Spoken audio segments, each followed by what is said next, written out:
You're watching the Scottish Football Zone with all the build-up and reactions.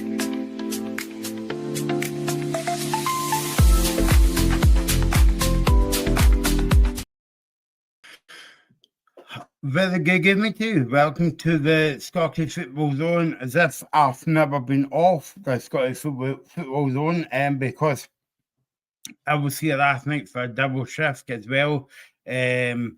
Nancy's away, Martin O'Neill's came in, and we've got a new manager at the helm at Camargue. We'll go into that in a wee while. Joined tonight by Regan and Dave Smith. Happy New Year, Dave. I've not saw you for a wee while, and good to have you back on the show. And we were hoping to have a lot of football to talk about tonight, but there's really good one game to talk about. Livingston and St Mirren, that game was called off this morning. As you can imagine, Livingston having a frozen park. Into the Challenge Cup game. Then there was only I'll tell you the game that off. I think that'll be easier. Ayr against Skinra, Parket Thistle against Inverness, Queen's Park against Forfar, Red Rovers against Queen of the South, St Johnstone against Ross County, and Skilling Albion against Stenhousemuir. These games are off. 2 games on tonight. Is Arbroath, East 5 and Airdrie closed, but the game that we'll be concentrating on is the 8 o'clock kickoff at Ibrox Stadium between Rangers and Aberdeen. Dave, how are you? Good. Can I just clarify though? You're off to a good start because the Arbroath 5 games off for us. I wouldn't have been on this show with you guys. All right, yeah, okay. Yeah. But no, apart from that, we're all good and ready to go. Yep. Good to have you back. It's been a while, Dave. A lot's been happening in terms of Scottish football, but also Aberdeen in general. We'll get into the nuts and bolts of that in a minute. Regan, you weren't on last night on the show that we covered Martin O'Neill coming back to Celtic. Happy man? Yeah, I think it was expected, Michael. I seen Martin O'Neill was in Coya's Cafe in Duke Street on Monday morning after his announcement as Celtic manager. So, yeah, I mean, fair play to Celtic. They showed a bit of backbone to go, look, but this is not working. Nancy needs to go. And they also brought in Martin O'Neill. So, fair play to them. And I seen Martin O'Neill got a great reception last night as I seen on the Scottish Football Zone TikTok as well, Michael, because it was so good to see Martin O'Neill get a big reception, and fair play to him. So let's talk about tonight's game. Paul Donaldson, Dave is very surprised that the game is on. I mean, I'm just seeing on the news tonight before I come into the show. I mean, I don't know how the team bus from Aberdeen managed to get down, but it's really bad up there. Yeah, absolutely. The Aberdeen team bus left for clarification at 9:30 this morning. So it got to Glasgow, just after lunchtime. I'm went to leave around about 2 o'clock, so that's what time we got to Glasgow. They were in a hotel, went to leave before the game tonight. So obviously Aberdeen have travelled as well as they can, but that's ultimately why the game is on, to be frankly honest with you. That's the only reason why, because Aberdeen have travelled down. If Aberdeen gets stuck in, let's say, Aberlemno, just a random place just to tell you about, then yeah, the game would have been off 110%. I've seen reporters, I've seen fans on social media, and they're all bemoaning obviously the roads.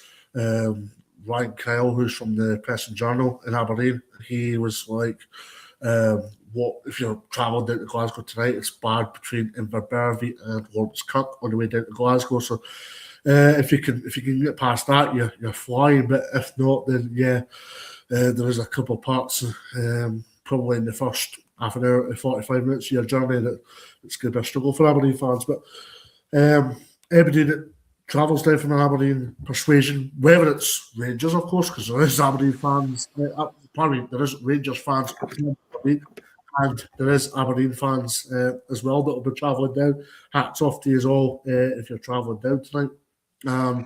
Because, the roads are quite simply miserable. I'll be honest with you, frankly, I think it would probably have needed something of severe consequences for the SPFL to have called this game off tonight. Now, Rangers Ross County, if you remember, guys, was called off a couple of years ago. That was, I think it was 2 days after Christmas, and the A9 was wiped out. Now, I don't think there's any major differences between that specific occasion and tonight's occasion. And as far as I'm concerned, I think there's plenty of dates left to be had in the calendar to put the shoe in our foot. But before I end here, I'll be interested if the snow continues this week and how Rangers fans are going to, and Rangers players and Rangers team, of course, are going to cope and react to obviously having to travel up to Aberdeen on Sunday if the conditions are still deteriorating that they are right now.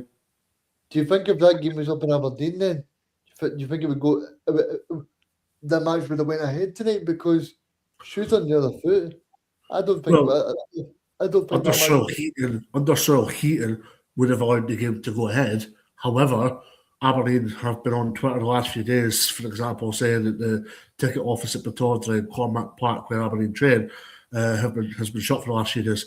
Aberdeen, for example, did their press conference at Pittodrie, and I'm led to believe they trained at Aberdeen Sports Village, which is an indoor venue just around the corner from Pittodrie yesterday.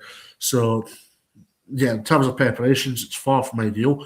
But in terms of the whole media constraints leading into tonight's game, it's not been at Cormac Park, it's been at Pittodrie. But I think, irrespective, it's funny though, because I'm saying the game probably would have been off if the game was at Pittodrie, but I remember there was a game a few years ago on a Wednesday night. Paul might know about this as well.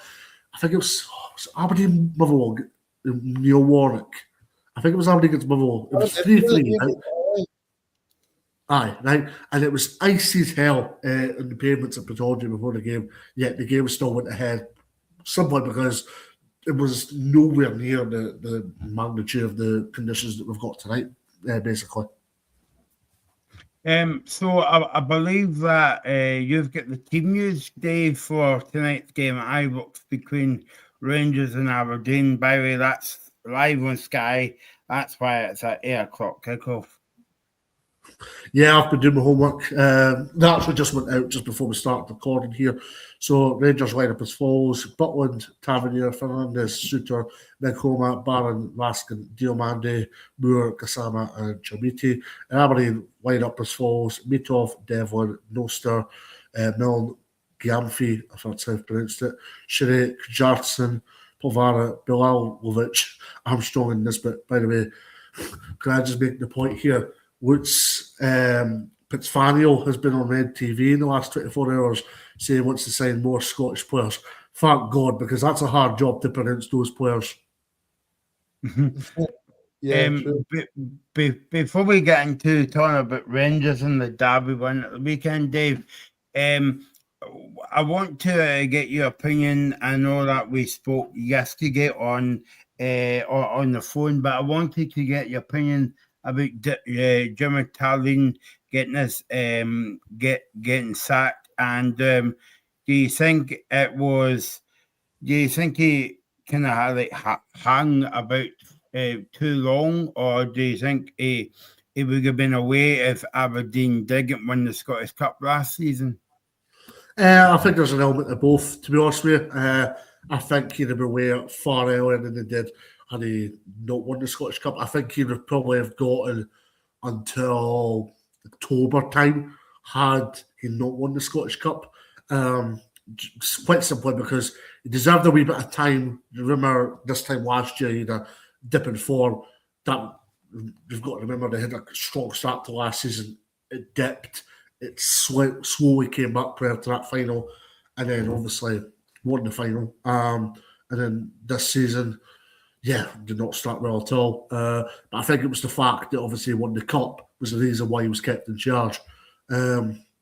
Obviously, it's kicked on again to a certain extent. However, it's been tedious. It's not been great to watch now. There's no way time I could go and say wow to you in terms of Aberdeen this season would probably be. There's been a couple of valiant European displays, but overall, I'd say the only wow or the X factor about Aberdeen this season would have been the Dundee game, in which we won 4-0. Apart from that, there wasn't anything to really shout about. And for Aberdeen and for Jimmy Tulane, of course, it was probably time to move on. And Jimmy Tulane will get a good job elsewhere. I think he's been linked with a couple of jobs in the Allsvenskan, which is the Swedish league. He's been linked with a couple of jobs back in his native homeland. And obviously, he'll be linked with jobs elsewhere as well. So, I think he won't be far away. But for Aberdeen, it's time that we look forward. And if you could ask me right now, I maybe just answer 2 questions at once here, but I'm going to put my neck in the line and say I want Aberdeen to go a bit outside the box here. I'm going to go Gary Rowett from down south or Albert Riera. And if you don't know Albert Riera, he's working wonders in Slovenia. He was at Bordeaux, but they were in disarray financially at the time when he was in charge there. There's a couple of other decent Scottish shouts, such as the Bubble manager, Jens Barthel Askew, pardon me. I keep forgetting his middle name. There is him, Stephen Robinson, of course. Sorry, Robbie, but I think I'll be honest with you on the Stephen Robinson situation. I think if Aberdeen were desperate for Stephen Robinson, he'd have been approached. Somebody would have been approached long before now, because he's been linked with a job before, and Aberdeen haven't even batted an eyelid at Stephen Robinson. So I'll be honest by saying I don't think Stephen Robinson's ever an Aberdeen job. You put a smile on my face there, to be honest. I think. Be honest with yourselves, Robbie, right?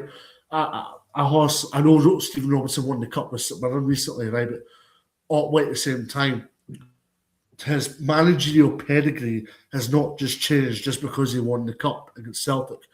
He's had that pedigree for the best part of 5, 6, 7 years now, and he's been in the top of the bookies wish list in terms of coming in to take charge of Aberdeen. But ultimately, Dave Cormack and Aberdeen board have not made the phone call or the email to approach for Stephen Robinson, not that I'm aware of anyway. So had they been very, very keen for him, they'd have approached him and wanted to speak to him long before now.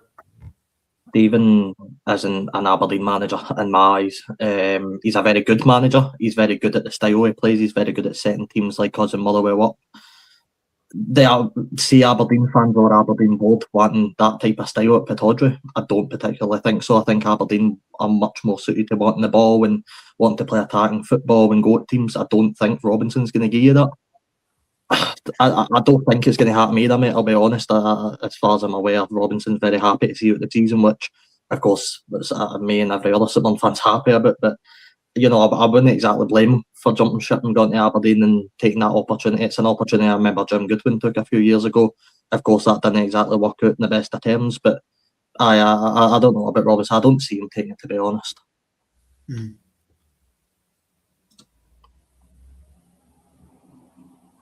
Oh, it's just gone quiet. I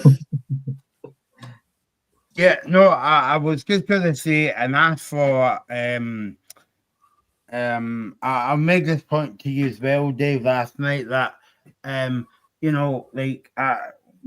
when do you think the supporters will start to question Dave Cormack as well in terms of getting his appointments right? I think he's starting to get questioned. I don't think there's been a timeline specifically, or there will be a timeline specifically on it. I think he already is getting questioned. I think it depends on who you ask. If you could ask me the $100 million question, his position should be under scrutiny, 100%. But as far as I'm concerned, his position's been under scrutiny for quite some time. Now, I had a really good debate with somebody a wee while back, and I'm happy to share my thoughts and hear about it. Dave Cormack's a savvy businessman, right? He's been a savvy businessman in the aspect that the revenue he's taken at the football club both in terms of what he's gained from the States, where he's obviously committing his business, but also the transfer income that he's gained Pittodrie. Now, you can't knock him for obviously what he's done financially for the club, because quite simply that'll set Aberdeen up for the best part of several years, and even longer than that, I may add. However, to be honest with you, what's he done that's been of benefit to the footballing environment? Very little, right? You've had managers that some of them have been novices in terms of their own football management careers, but ultimately as well, these managers have went into other clubs or other environments, Barry Robson aside maybe, and just have propelled their managerial journeys. Now, Jim Goodwin, for example, not well liked at Aberdeen, yet he's getting linked with jobs in England. I know he's not well liked at Dundee United just now, especially after the weekend there, but he is getting linked with jobs down in England. I think he was linked with Blackpool not long ago. So that tells you something. Stephen Glass is like an assistant man. It's very Faros with Robbie Keane, in fact. I almost forgot about that one there. Ferenc Varos is very similar to Aberdeen, a lot of ways, but at the same time, he's working with a top operator in Robbie Keane, and that's not to be sniffed at. So I think that just explains everything. Dave, I don't know if you've seen a few comments in here, but people are saying Steve Clarke after he takes Scotland to the final in USA, obviously, Robbie. I think a lot of that will depend on SFA. Now, don't get me wrong, if Aberdeen want to go and appoint Steve Clarke, on you go, because boy, we're going to go and kick on. Boy, we're going to go and kick on as a football club. But at the same time as well, Steve Clarke would be great in terms of managing all areas of the club. Probably something that we probably need to do a lot better at. But just to see once Fitzfaniel gets his foot on the ground, what he can go and do at Aberdeen. But yeah, Steve Clarke would be on my wish list 100%. But Dave, how come so many fans are against Stevie Robinson? Because he's been brilliant for St Mirren. He's done well, top six. Obviously, he's won them a trophy, and I think Stevie Robinson would be a great appointment. Oh, it'd be a great appointment, 100%. But the point I'm making is that I'll be surprised if Aberdeen actually go for him this time around, because he's been linked with a job three times now, and Aberdeen haven't even picked up the phone and says, "Hi, how you doing? I want to speak to Stephen." They haven't. Yeah, I know, Dave, but do you think now is the right time? Because he's proved on a smaller budget, especially this season.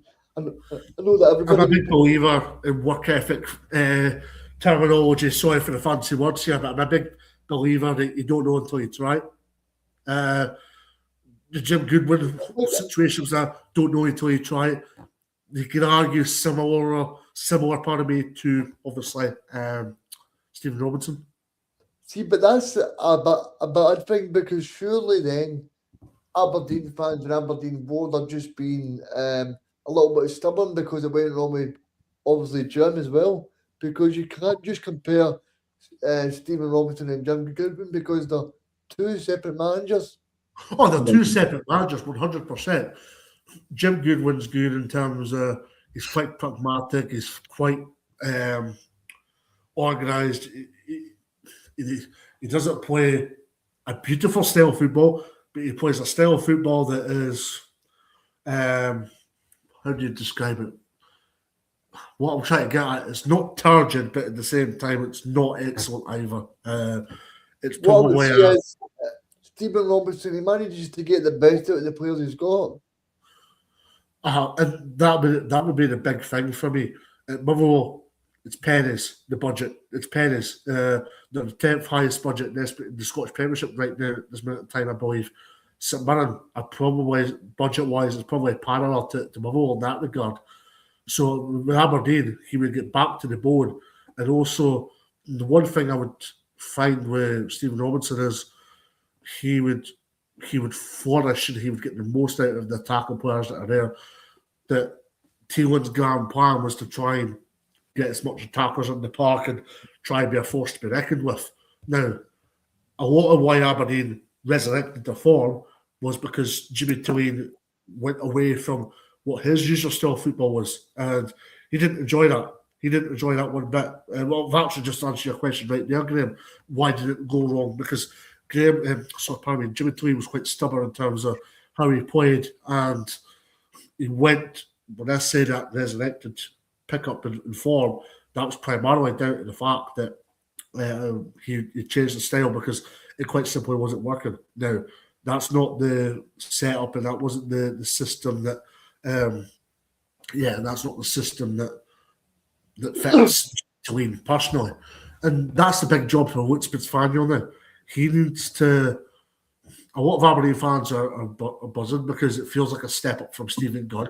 Stephen Gunn wasn't every Aberdeen fan's. He wasn't on every Aberdeen fan's Christmas card wish list. But in terms of Lutz Fitzfaniel, he seems to have gotten a feel-good factor within the fans straight away.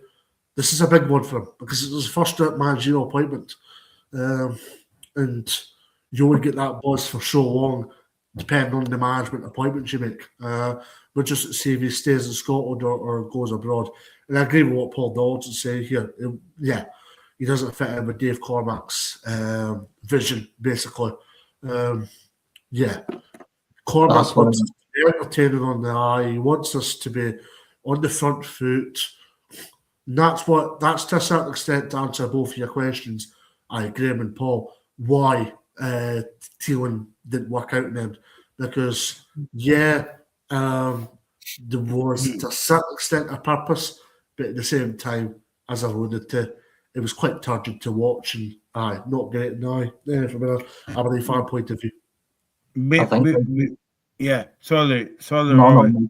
No, I was just going to say on that point, I think Dave's spot on, and I think the comments are as well. I don't see anybody at Aberdeen in the higher up wanting to hire Robinson simply because the style of play that he's inserted in St Mirren. That's not to say he can't be flexible. I think we've seen that in Motherwell.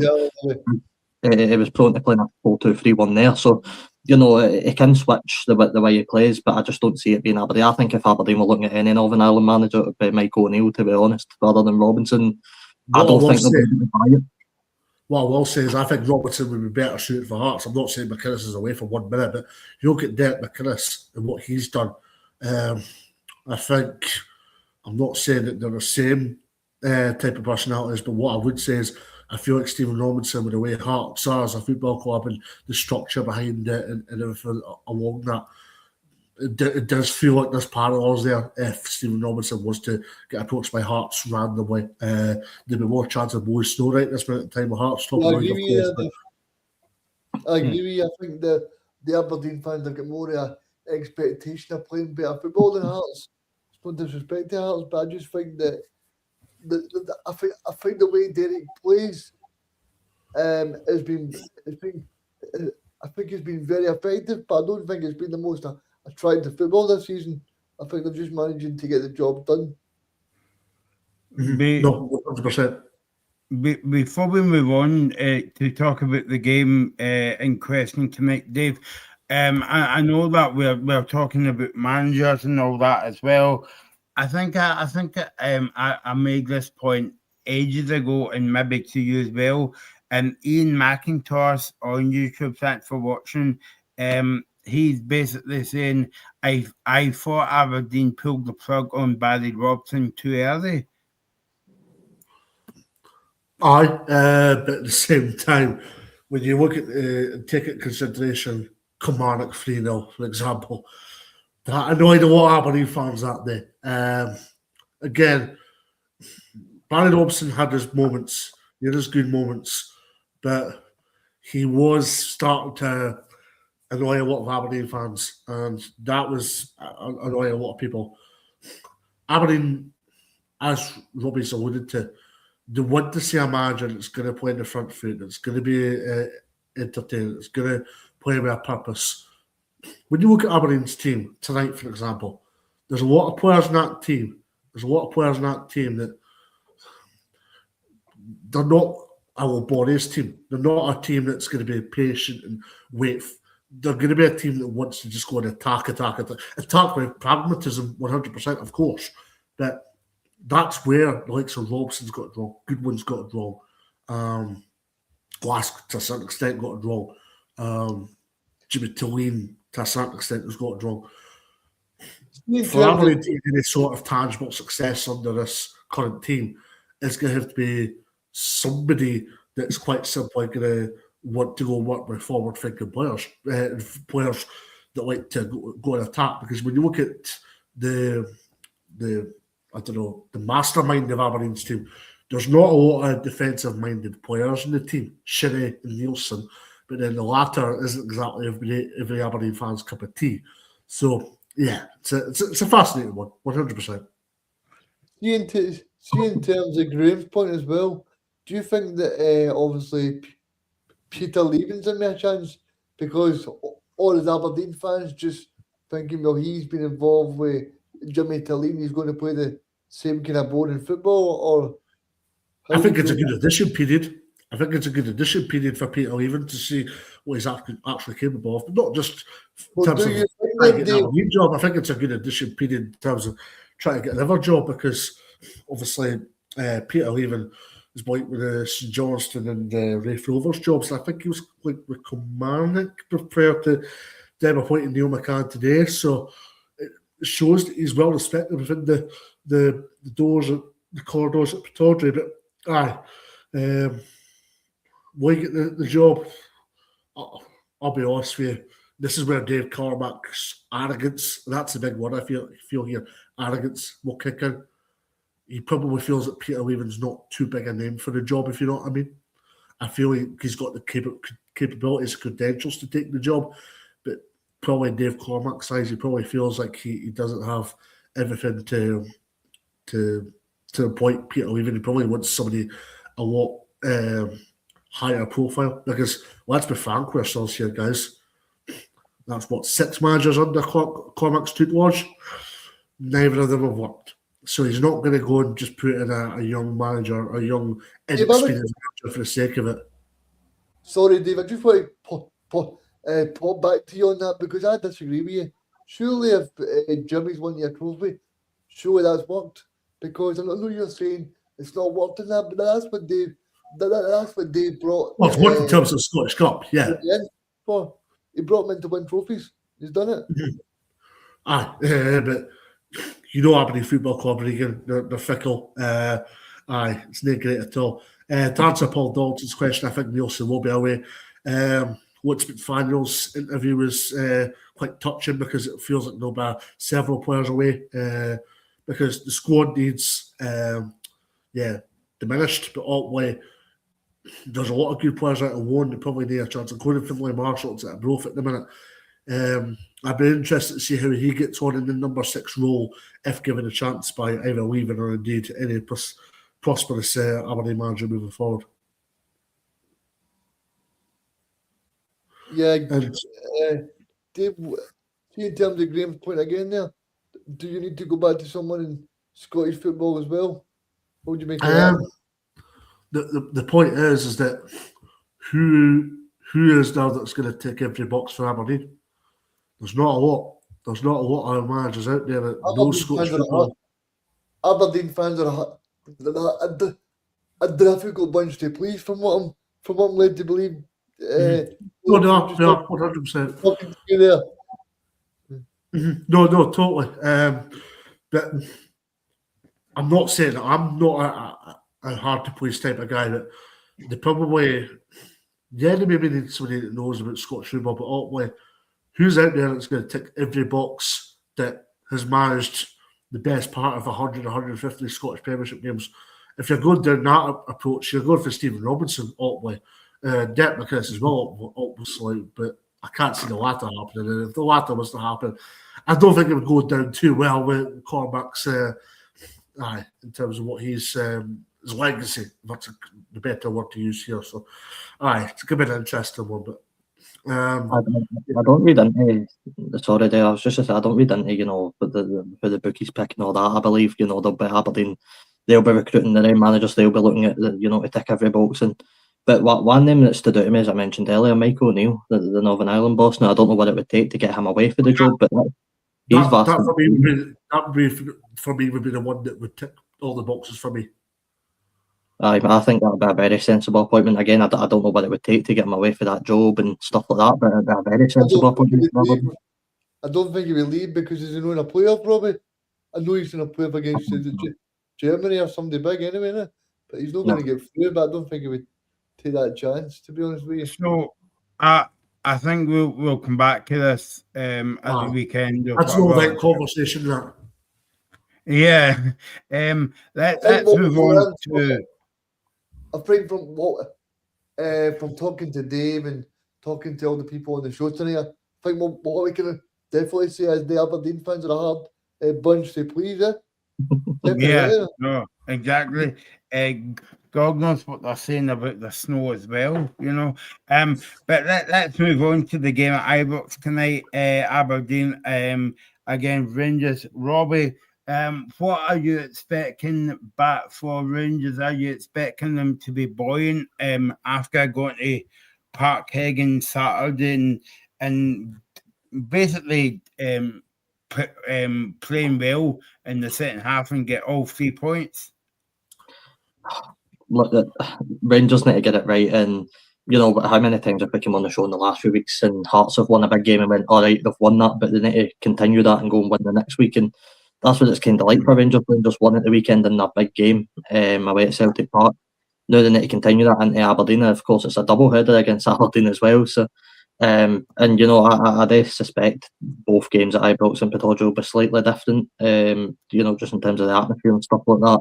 I think tonight you'll see the Rangers fans up for the game. You know, they'll be buzzing after the weekend's result, and ultimately, you know, Aberdeen on their side, I'm sure Dave will tell us in a minute, but they need to go and, you know, have a go. This is, as Dave said, it's a chance for Peter Levin to go and go and show what he's made of. You know, instill into these players that, you know, put in the no fear factor. Going to Ibrox, go and have a go at them. You know, I can always remember historically the Neil Warnock game at Ibrox, where of course Aberdeen lost it 2-1. Tonight, I think we'll see a bit of a different Aberdeen. I do think there's a lot of talent in Aberdeen squad. I like a lot of players. And they just need to go and have a go against a Rangers team that, by the way, I know they won at the weekend and all this, and Danny Rowe's done a brilliant job, but they're not unbeatable. They really know it's not a perfect Rangers squad. It's far from it. So Aberdeen tonight, it's a good chance for them to go and cause a wee bit of an upset and sort of put a stop in Rangers' momentum. Do you think that the fact that they're playing at each other on Sunday makes any sort of difference? Not really. I think it'll be two totally different games. I think it's two totally different venues as well. The Rangers, we're just to see the counter like, so obviously, I know it's not really snowing with you guys yet, but we'll be interested because obviously I doubt Aberdeen will take much of a crowd tonight, and obviously we're back to work, so surely not every Rangers fan's unemployed, and I mean that without no disrespect here. Surely not every Rangers fan's unemployed, so hopefully there'll be a decent enough crowd tonight. Surely everybody's back to work. So I think Rangers, I was very impressed with them in the second half on Saturday against Celtic. Obviously, a tale of two halves, an old cliche, but Rangers did go up another level, and that's a good thing about Danny Rowe. I think they know how to adapt and they know how to play in totally different ways. So that's a big thing for Rangers. And, I'm intrigued to see how they get on because I think they are turning the corner under Danny Rowe.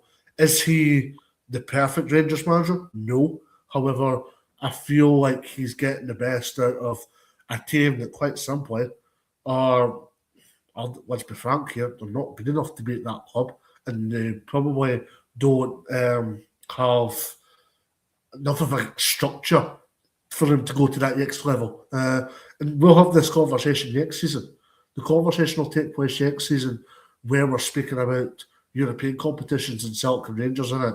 And we're going to be going and saying to ourselves, yeah, it's because both the Glasgow sisters got horribly wrong this season in terms of disarray with Celtic right now, and Rangers in terms of how they got it wrong on the park, and also the multitude of errors that they encountered. But I feel like they're turning a corner, but it's going to be an interesting next few weeks, especially when they use at Celtic Park in the last 24 hours.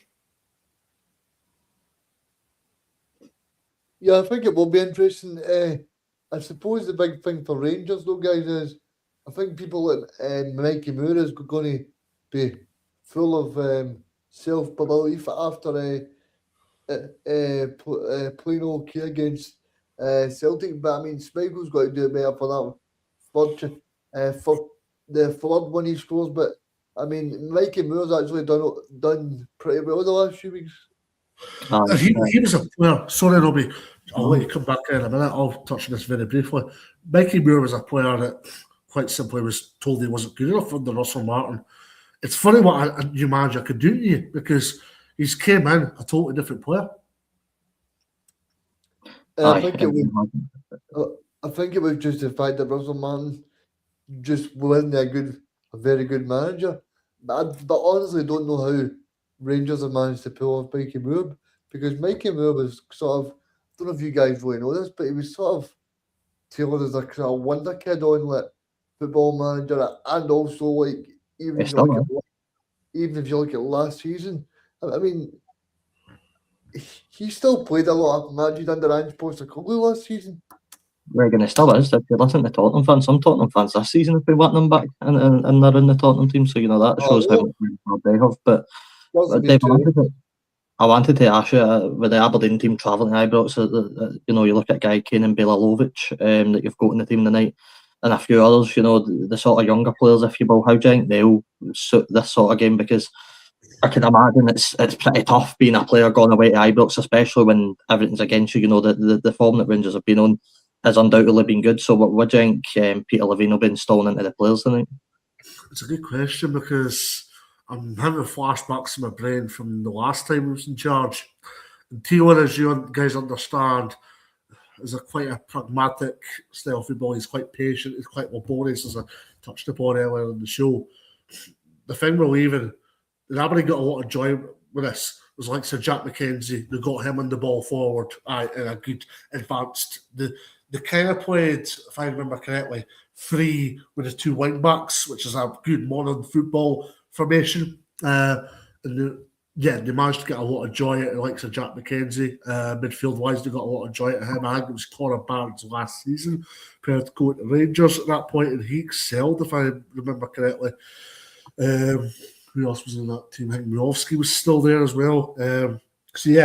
Obviously, when Levin was last in charge, that's when Aberdeen picked up, because they played much more attacking football, which is why I don't think it's a straight shootout for Rangers, but at the same time, I'd like to think that Rangers will have just that bit more structure and that bit more sustainability, if that's a fancy word to use here, to come out on top and win this one.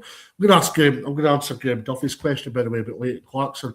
I don't know if you know about this, Graham, but Leighton Clarkson, I'm not going to say the word sparks, that sounds like tabloid headline type of material, but he did have a bit of a temper tantrum with an Aberdeen fan after the Motherwell defeat in the Premier Sports Cup earlier this season. He apparently had an injury when they played Dundee United a couple of days later. However, that was indeed not the case. He's changed agent, and I don't know if you know this, Graham, but his wife put up a picture of his son with a Celtic top on, and Ross Doohan was tagged in the post there. I know Clarkson and Doohan are good pals, but that struck a couple of waters amongst Aberdeen circles, that's for sure. What about Dimitar Mitov, Dave? A keeper that I know has been flung up in the group chat. People maybe thought it should have been dropped. Are you surprised to see him in the starting 11? I am tonight, and I agree with what Fraser Fyvie said on social media. And I know Fraser Fyvie knows Schumann quite well from his time at Cove Rangers. However, I think Nick Schumann has everything to be an Aberdeen number one, along with Mitov. I think it's good competition. The big competition, the big question I'm asking, is if Mitov is getting games, where's that leave Schumann? Because I don't think there's two. I think, don't get me wrong, Mitov's head and shoulders above Schumann, but I think Schumann's just as good a goalie. I'll be honest with you, I think in terms of Schumann, I think his chance will probably come more Raith Rovers in the Scottish Cup rather than tonight. Tonight was probably just too big a game for him. I reckon if tonight was more, I don't know, Livingston. I reckon if tonight was Livingston, there might have been a better chance of assuming starting tonight. But I think because it's at Ibrox, Mitov got the nod. Dave, I mean, obviously you watch Aberdeen every week, but I watched them against Celtic, and I thought Mitov was brilliant. I mean, that Celtic score, especially after the Aberdeen go down to 10 men, that could have been about 10-1, but fair play to Mitov. I mean, some of the He's a great shot stopper. Some of the saves were brilliant. I mean, I think there was one from Rio, and it was destined for a goal. What a save!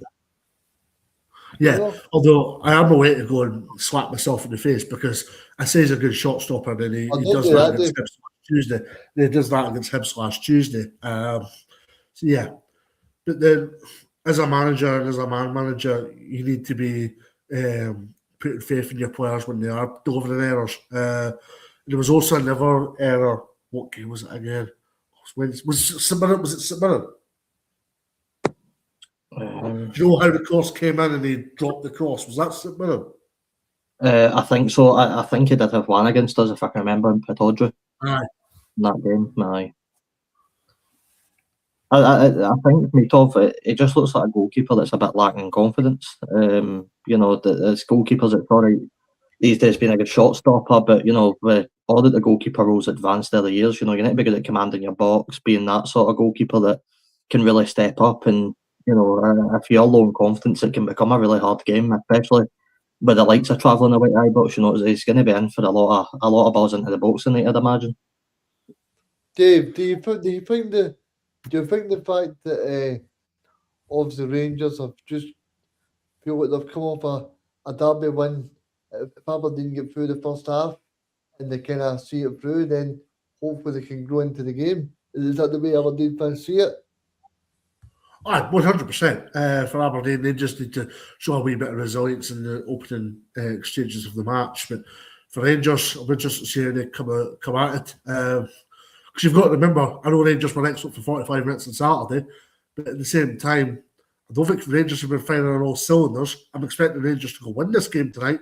However, I would also argue and caveat your point, Regan, by saying I don't think Rangers are firing on all cylinders right now either. Tell us the team news again, Dave. Yeah, good question. I'm prepared now.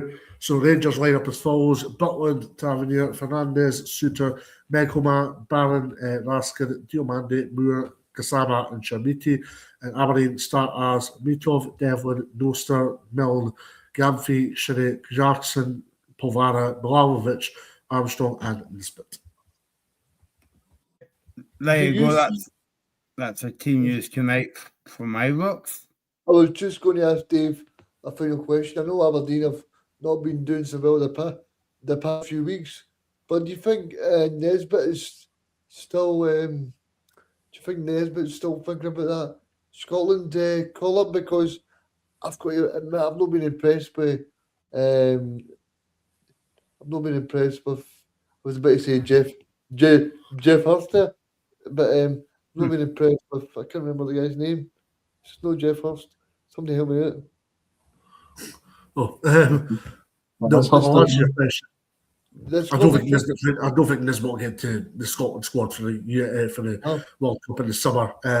Shankland will lead the line. Well, I wouldn't say lead the line specifically, but Shankland will be on the plane, and it'll be the likes of Lyndon Dykes and Shea Adams and all the other players. What I would say is I think Nisbet has a chance, but he'll need to go and bang in a lot of goals between now and the end of the season. Ask the question. Because as we know from a Scotland persuasion, Steve Clarke's very loyal with his players, and he's only going to go with players that he trusts. Now, Kevin Nisbet's known for having a wee bit of personality in him, and the last thing that Steve Clarke wants is interruption to his arrangements, his plans, and the way he wants to play during the World Cup.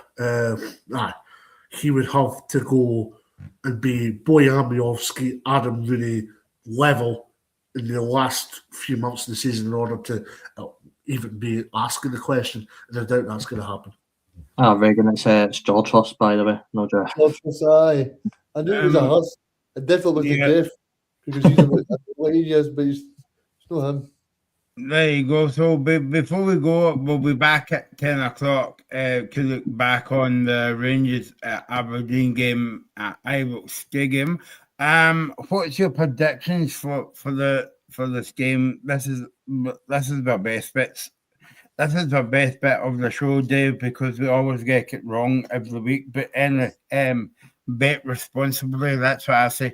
Robbie, what about you tonight? I think it's going to be a tight game. I don't think there's going to be many goals in it. I think there'll be one apiece, but I do think Rangers ultimately will sneak it, and I'll go 2-1 to Rangers. Oh, right. I think. What are you going to go? I'm going to go Rangers 1, Aberdeen 0. I think it'll be close. It may even be a James Tavernier penalty. I don't know, but I think this. Dave, I want you to correct me here because people always say that Aberdeen Rangers game against Rangers, but I think if you look at this, the stats, I think the stats would prove otherwise. But I'm just going to go Rangers to sneak it 1-0. I'll go 2-1 Rangers. I think Aberdeen will score, but I think Rangers will just have that bit more about them to go win the game tonight. Yeah, I think, guys, before you say your predictions. I was going to say 2-1 to Rangers as well. Before I heard Robbie and Dave's predictions as well. But yeah, I think it will be a very tight game. But I think Rangers will just edge it after the game. Ian McIntosh says 2 each in the group in the chat. So don't forget, Ian and everybody else watching, to subscribe to. Yeah, that's it there. To subscribe to the Scottish Football Zone channel for more content a bit like this. Coming back in a few weeks, we've got a women's football show, and also we're working on another couple of shows behind the scenes as well. So, yeah. So there you go. So I'm away for not a pie, a snowball tonight because it's Colgate Day. And I'll be back at 10 o'clock with these fine young chaps. Reagan, Robbie, and Dave will be back here at 10 o'clock to look back in the 90 minutes of the game at Ibrox between Rangers and Aberdeen. You're watching the Scottish Football Zone with all the build-up and reactions